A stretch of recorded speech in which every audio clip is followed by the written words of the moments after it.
una persona muy competente que cuando se habla de naturaleza, él está presente y a todos nos llega ese nombre a nuestra cabeza. Hablamos precisamente del licenciado Víctor Almanzar. Buenas noches y bienvenido, hermano. Buenas noches, Wilson. Un abrazo para ti y toda la audiencia que te sigue. Qué bueno poder contar contigo, sobre todo en este día tan especial, que yo creo que todos debemos celebrar el día de hoy, porque prácticamente hoy no es el día del agua, hoy es el día de la vida. Así es. Tú sabes que, Wilson, hay una coincidencia interesante, yo decía, para nosotros, los macorizanos, y para este país, y es que un día como hoy estábamos conformando la Fundación Loma Quitespuela. Un día como hoy fue que se hizo la Asamblea Constitutiva para dejar formada la Fundación Loma Quitespuela. Y el argumento con que se estaba, justificando la formación de esa institución es que Quitespuela es la principal zona de producción de agua de esta zona. Y fíjate que 2 años y medio después, la UNESCO estaba declarando ese Día Mundial del Agua. O sea que es una coincidencia interesante. Una diosidencia. Gracias por recordármelo, porque realmente gente como nosotros no creemos en la coincidencia, sabemos que todo responde a un ordenamiento, que como decía Einstein, Dios no está jugando a los dados. Sí. O sea que eso a mí me resultó tan interesante. Sí, mira, esta mañana les felicitaba, como es de nuestra costumbre siempre a nuestros relacionados por el Facebook, que nos recuerda los cumpleaños, mandarle un banner de felicitación. Y esta mañana pues felicitamos a la Fundación Río Jaya, pero muchas veces a la Fundación Loma Quitespuela, pero muchas veces tú piensas que estás felicitando a una persona a quien creó el Facebook, no a la institución misma. Exactamente. Y pues qué bueno que haya sido así, que esta fundación pues hoy cumpla aniversario de su constitución, porque esa es una zona muy interesante que inclusive me mueve en un futuro próximo nosotros hacer un panel de esa reserva científica tan importante como lo es para nosotros la Loma Quitespuela. Eso lo vamos a agendar, si Dios quiere, próximamente. Sí, eso sería interesante porque hay que dar a conocer el principal activo que nosotros tenemos en términos medioambientales. Exactamente. El principal activo en términos medioambientales, Loma Quitespuela, para San Francisco de Macorís. Muy cierto. Vamos a hablar de agua, hablemos de la importancia del agua. Mira, el agua es el elemento fundamental para la vida. El agua es, yo tengo un amigo que él dice, no, si nosotros somos una especie de bolsa de agua andante. Y yo te decía fuera del aire que el agua es el alimento universal. Sí. Hoy en día, sí, inclusive el agua contiene todos los minerales esenciales de la vida, están en el agua. Sí, lamentablemente, el agua cuando la filtran, le eliminan todos esos elementos. Inclusive de 64 y pico de elementos que tiene el agua, le sobreviven dos o tres, le sobreviven con el filtrado, pero se altera el pH, también se altera la conductividad eléctrica. Entonces, el agua es un elemento que lamentablemente, cuando nosotros estábamos en el campo y cuando pequeños que bebíamos agua directamente de la llave, contrario a lo que se creía que eso era una fuente de contaminación, nosotros teníamos una fuente de vitalidad porque estábamos consumiendo decenas de micronutrientes que son fundamentales para la vida. Y total, ninguno de nosotros se enfermó, al contrario, creó, yo diría, cierta inmunidad cuando bebíamos agua de pozo, de cacimba. Mucha gente conoce el término de cacimba. Sí, que no ese que se movilizó. Ese que entraba en la cacimba los jueves de TVT un día de esto. Sí, la cacimba, sí, que era una especie de pozo donde uno buscaba el agua para tomar. Entonces, el agua es el elemento fundamental, no solamente para la vida, es el elemento fundamental para el desarrollo. Fíjate que una de las herramientas 1A y la principal para hablar de desarrollo se llama ordenamiento del territorio. Y el ordenamiento del territorio tiene como eje fundamental el agua. Por eso que se dice que todos los pueblos se han formado cercanos a una fuente de agua y han hecho un ordenamiento para la subsistencia en base al agua.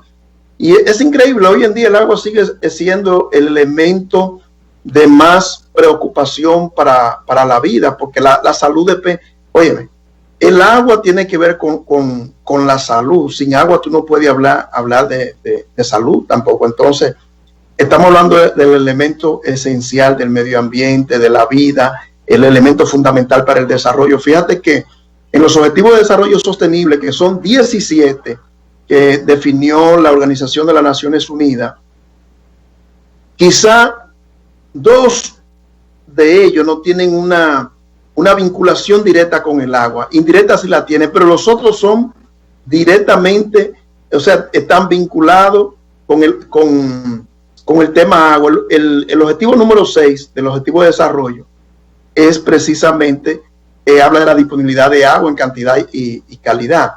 Pero todos los otros, la pobreza tiene que ver con el agua, el desarrollo económico y social tiene que ver con el agua, la conservación de biodiversidad tiene que ver con el agua. O sea, tú te pones a leer cada uno de los objetivos de desarrollo sostenible definidos por la UNESCO y son todos objetivos vinculados al agua, aunque hay uno específico que es el número 6.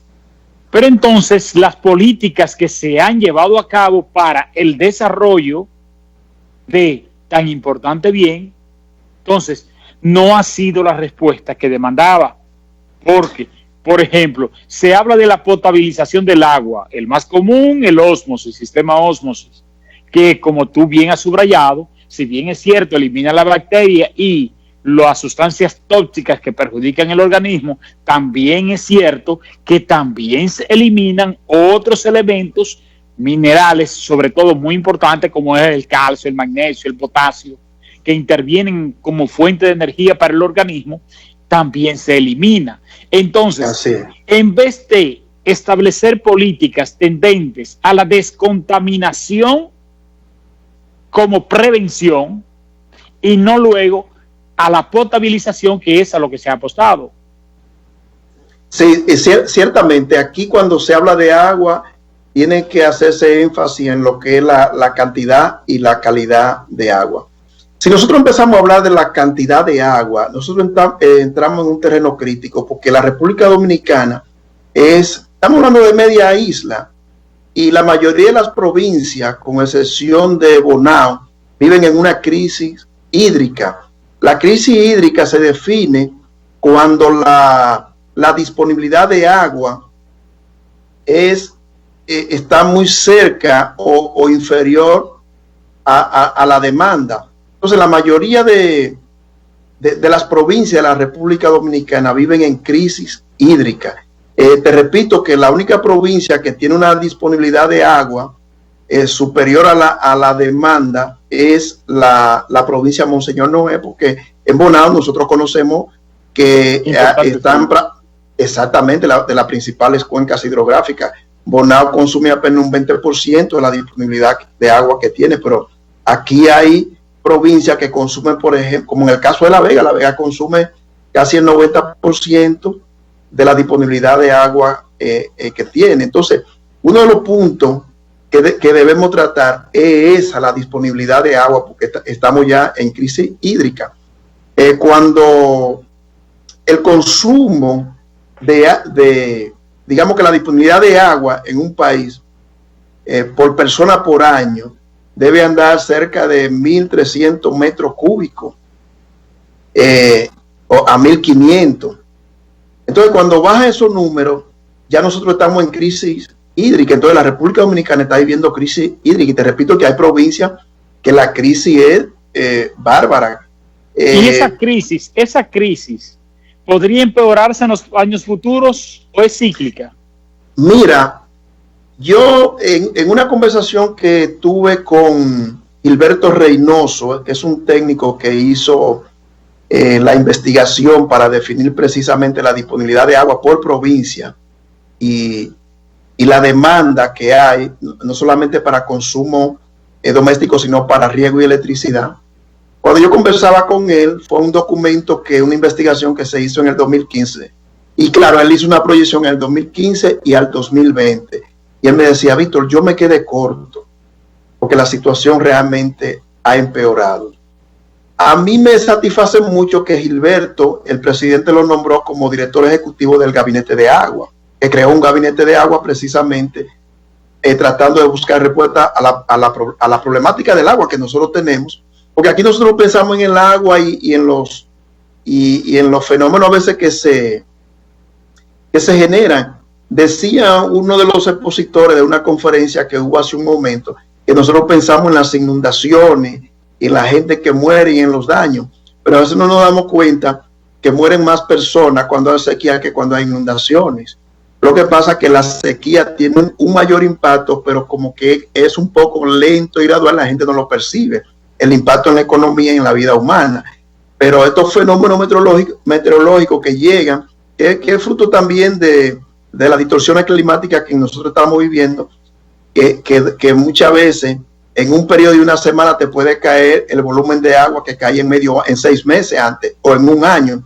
Entonces eso genera una serie de inundaciones que tiene un impacto muy visible e inmediato y la gente lo ve y lo lamenta, pero la sequía, que tienen una dinámica diferente, la gente no se da cuenta que el impacto que tiene, que es mucho más grande para la economía y para la vida humana, o sea, y sobre todo para los sectores más vulnerables. En este sentido es importante resaltar que todas estas consecuencias, tanto de la sequía como de las inundaciones, tiene que ver con el estado en que están las cuencas hidrográficas. Yo le digo a la gente, el agua no se produce en los embalses, ni se produce en los grifos o las llaves, como nosotros le decimos, en la casa. La cuenca se genera, el agua se genera en las cuencas. Y cuando las cuencas están bien manejadas, cuando la cuenca tiene suficiente cubierta forestal y tiene todo un manejo sostenible, ni la sequía nos afecta, ni las grandes inundaciones, porque ¿cuál es el problema de cuando suceden estos fenómenos meteorológicos? Que si cae, por ejemplo, en una semana la lluvia que caía antes en 2 o 3 meses, todo ese volumen de agua, al no encontrar la cuenca en estado saludable, o sea, con la suficiente cubierta vegetal, toda esa agua exactamente se precipita rápidamente y genera muchísimo desastre. Pero no solamente estamos hablando del agua, se pierde el suelo, que es donde se desaprovecha frecuentemente. Se desaprovecha y se pierde, porque en terrenos con mucha pendiente se dice que se pierden hasta 500 toneladas de suelo por hectárea por año. Y estamos hablando, mira, de toda la cantidad de quintales de tierra que se van a los ríos. Y obviamente tú tienes una repercusión económica. Muchas veces las presas hidrológicas que se hacen para un periodo de 50 años, a veces dura solamente 20 o 30. Entonces se pierde dinero, se pierde la posibilidad de generar energía, la posibilidad de generar, digamos, agua para riego, y con eso se compromete hasta la seguridad alimentaria de un país. O sea, el agua es fundamental. Sí. Algo que me preocupa es que vemos precisamente, cuando tú hablabas esta partecita, de la preocupación muchas veces de la gente que se centra en la inundación, ¿verdad? En el canal de riego, en la tubería, en la llave, en el grifo, donde se le quiera llamar. Pero ¿existe en el país una correcta política de preservación de las cuencas hidrográficas? Yo diría que más bien hay un intento tímido, pero política, y bueno, en cuanto a, mira, alguien siempre decía, los problemas de este país no son de leyes, porque la gente dice hay que legislar. Mira, las sobrelegislación no son buenas, porque primero te hablan de cierta manera de un desorden, y te hablan del estado yo diría, de poco desarrollo de nosotros, porque cada normativa lo que busca es dar respuesta a un problema que nosotros lo generamos. Entonces realmente aquí, si cumpliésemos las leyes existentes, no tuviésemos tanto problema. Entonces yo creo, mira, ahora mismo precisamente el presidente de la República anunció un pacto nacional por el agua, y eso es importantísimo. Entonces, ¿qué nosotros esperamos con ese pacto por el agua? Esperamos que se enfoque en las cuencas hidrográficas, que se enfoque en una serie de leyes, incluyendo la ley de agua, que tiene casi 20 años en el Congreso y fue aprobada en una de las cámaras, y estamos peleando para que no se apruebe con los vacíos que tiene, porque aprobaron una ley donde han querido, donde hablan de concesionar parte del agua a sectores económicos. Y eso es violatorio de la Constitución, porque el agua es un bien inalienable, intransferible, o sea, sí, es un bien público de todos los dominicanos. Y aquí hay varias leyes y normativas que tienen parte del agua concesionada. Te voy a poner un ejemplo, y este es un ejemplo que a mí me da tiriquito cuando yo pienso en eso. En la principal zona de producción de agua aquí, la tienen concesionada a mineros. Y tú dices, ¿cómo es posible que la zona donde se produce el agua de este país esté concesionada? Y cuando tú lees la ley de concesión minera, dice que el minero tiene derecho sobre el agua, sobre todo el agua que encuentren ahí, inclusive no importa que esté en terreno privado, inclusive si está en terreno privado, la ley le faculta que ellos pueden, si no logra entendimiento con esa gente, pueden sacar a esa gente de ahí y pueden aprovechar los espacios. Y esa ley la hizo un minero, tuvo que ser mínimo.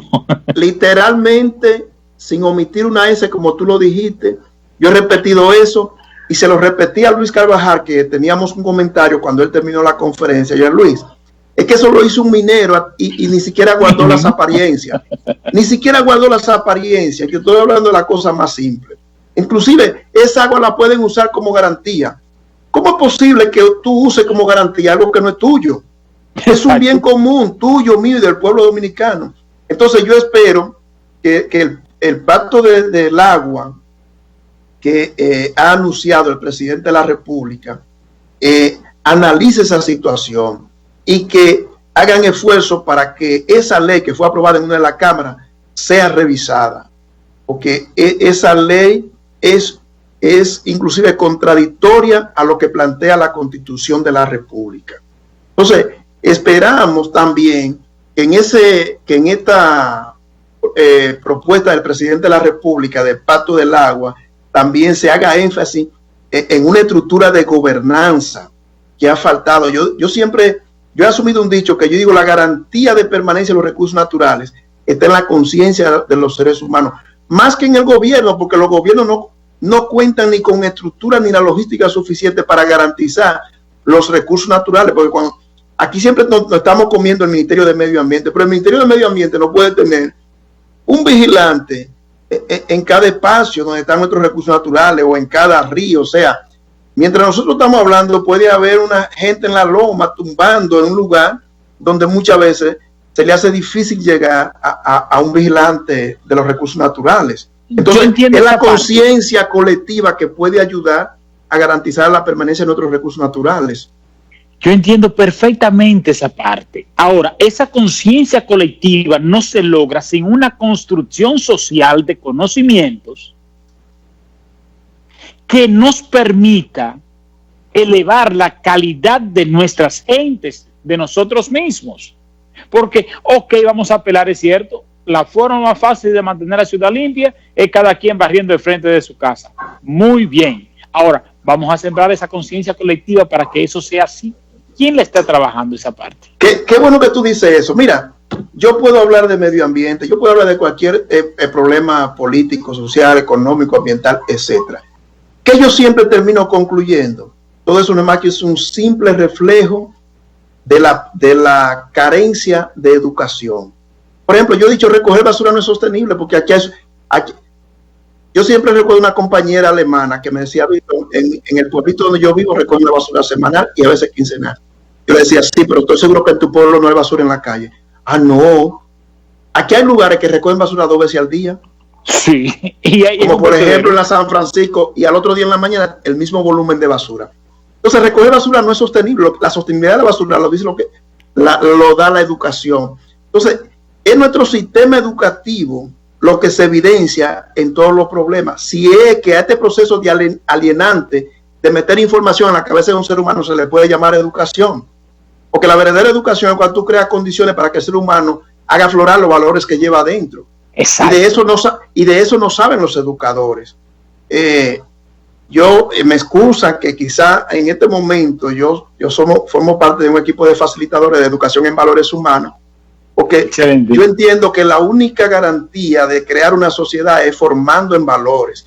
Si la educación no está fundamentada en valores, lo que estamos calificando personas para beneficiarse de la sociedad, cuando es lo contrario. A nosotros no se nos ha dicho que uno se forma para servir a la sociedad a la cual nos debemos. Mira que la educación, esto es tan fuerte que a la educación tuvimos que poner el apellido valores, educación en valores, sí, para poder diferenciarla de esa educación alienadora a la que tú haces referencia. Exactamente. ¿Entiendes? Entonces, sí. Por ejemplo, qué bueno que tú resaltes eso, porque al final la verdadera educación es en valores, no hay que decir en valores. No hay que decir en valores. Tan sencillo. Es lo mismo que pasa, por ejemplo, tú albergas esperanza en ese gabinete de agua del gobierno. Hasta cierto punto yo la puedo albergar también, esas esperanzas, porque eso es lo que nos tiene acostumbrados. Pero cuando yo oigo, y eso lo decía yo estando muy joven, en los apestos de la pastoral juvenil, eso fue ahorita, deja estar haciendo señas que eran qué sé yo qué, eso fue ahorita. Después cuando creaban una comisión, yo estaba pequeño. Sí, cuando creaban una comisión, muchos se sentían bien porque ya hay una comisión y eso crea cierta esperanza. Y a mí, cuando se crea una comisión, lo que veo es la debilidad institucional, porque es que esas normas están ahí. No hay que hacer un gabinete de agua, sino que cada institución sea lo suficientemente responsable para cumplir y hacer cumplir la ley y las normas.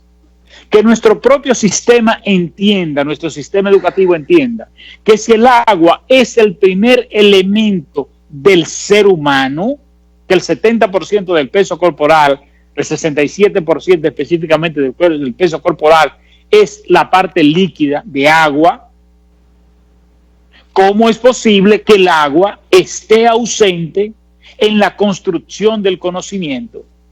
¿Cómo es posible que en un sistema educativo que se hable de avanzada, el principal elemento para fortalecer y garantizar la vida del hombre no esté presente en la preservación del mismo? Entonces, eso es lo que a nosotros nos mueve a preocupación. Sí me gusta, o me gustó enterarme de tu participación en una mesa técnica. ¿En qué consiste? Sí, mire, esto es una mesa técnica de manejo de las cuencas hidrográficas de la República Dominicana. La finalidad de esa mesa es donde se puedan crear políticas precisamente para garantizar el buen manejo de la cuenca.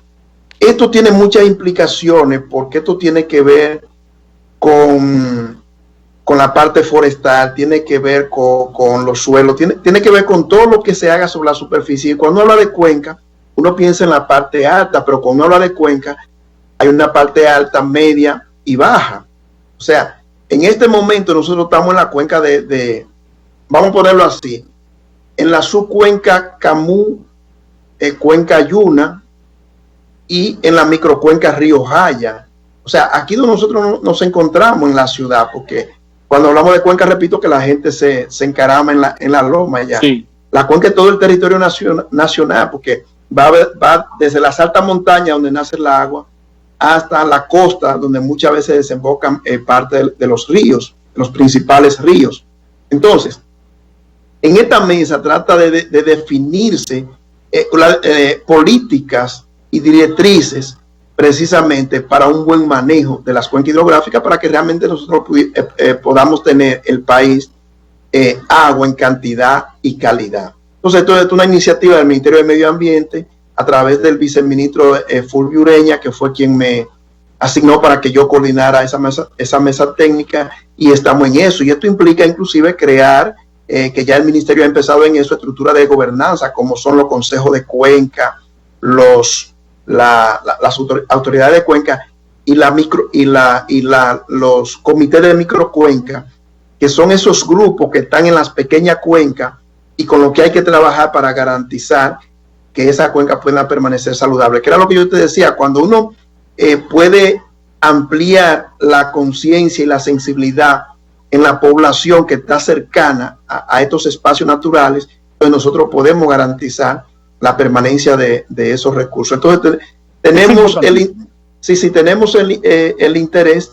Hay algo importante, que como es una mesa de manejo de cuenca no es una mesa que se trabaja solamente en el ministerio, sino que se convocan todas las instancias, como por el INDRI, las EGI, que son las empresas generadoras de electricidad dominicana, instituciones como ese mismo gabinete de agua. Esta cuenca pasa a ser, digamos, parte de ese gabinete, porque el gabinete maneja el concepto de agua en sentido general. Y otra cosa es que da pie a vincular todas las instituciones científicas, académicas y todas las ONG, instituciones públicas y privadas que trabajan dentro de la cuenca para, de consenso, crear políticas, directrices que desemboquen en un manejo adecuado de las cuencas hidrográficas de nuestro país. Excelente. A mí esa parte me interesó mucho porque eso es una mesa técnica, es decir, son personas especialistas que están ahí analizando e incorporando políticas para la protección del agua. Bien pueden esta parte subrayarla del empoderamiento del entorno, es decir, estas personas que viven cerca de los ríos, estas personas que manejan esos espacios, pues incorporarlo a ser parte de la solución. Pero al igual a las academias, señores, yo centro mucha esperanza en lo que son las academias, en lo que son las universidades y su compromiso social de retornarle a la población el costo de la educación que sale precisamente de los impuestos, de los bolsillos de los ciudadanos. Deben tener un mayor compromiso social, una mayor capacidad de respuesta, que a la vez va a contribuir a la formación de profesionales con otro tipo de visión frente a la sociedad. Porque un profesional que usted se haga profesional en una universidad y ese profesional haya participado en estudios para dar respuesta a la población, el día que sea profesional también va a sentir el mismo compromiso de retornarle a la población lo que se ha beneficiado. Y nosotros en eso albergamos muchas esperanzas. En la parte de conclusión, Víctor, que no quisiera ni siquiera que llegara, porque es un gran placer conversar contigo. Sabe que donde quiera que nos tropezamos, hablábamos, y eso no es que dije. Así es. Porque de verdad que me encanta conversar con personas que tengan el nivel de sanidad en el alma, como la que tú posees, y una persona que siempre pues abraza las mejores causas. San Francisco de Macorís, provincia Duarte. ¿Cuáles son las amenazas reales que le significa la explotación de Loma Miranda? Brevemente, porque tenemos el tiempo encima.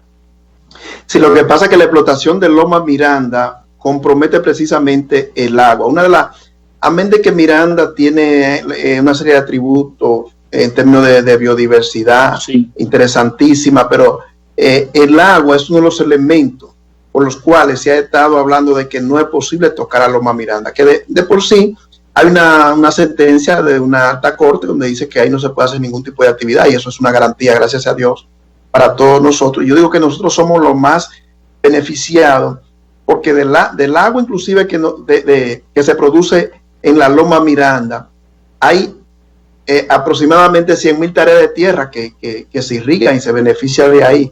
Hay decenas de comunidades, incluyendo San Francisco de Macorís, que consume agua precisamente de la Loma Miranda. Entonces la explotación de Lima, sí, que nace en Loma Miranda, sería una afrenta a la explotación de Loma Miranda. El río Ima nace un poco más allá, más hacia el este de Loma Miranda, pero todo eso es parte de un sistema hidrológico que se vería inexorablemente afectado con la explotación de Loma Miranda. Y porque hay una realidad y es la siguiente: la actividad minera, yo digo, no hay forma de vender el concepto de sostenibilidad ni minería limpia, porque ¿qué tienen que hacer qué hacen la actividad de minera? Que tienen que eliminar todo lo que hay sobre la superficie de la tierra y luego seguir todo, y luego de eso seguir haciendo excavaciones. Entonces, el agua, la vegetación que la elimina es lo que capta el agua, que se infiltra. Yo te decía que cuando llueve y no hay vegetación, todo el agua se pierde. Pero aun cuando no llueve, la vegetación está condensando agua y la está filtrando. Cuando uno camina por el campo y hasta en la ciudad, por la vegetación en la mañana, se le humedecen los pantalones y los zapatos, porque precisamente ese nivel de condensación que se da produce un volumen de agua al año que es superior al agua de lluvia. Entonces eso es importante para nosotros garantizar que los ríos puedan seguir fluyendo.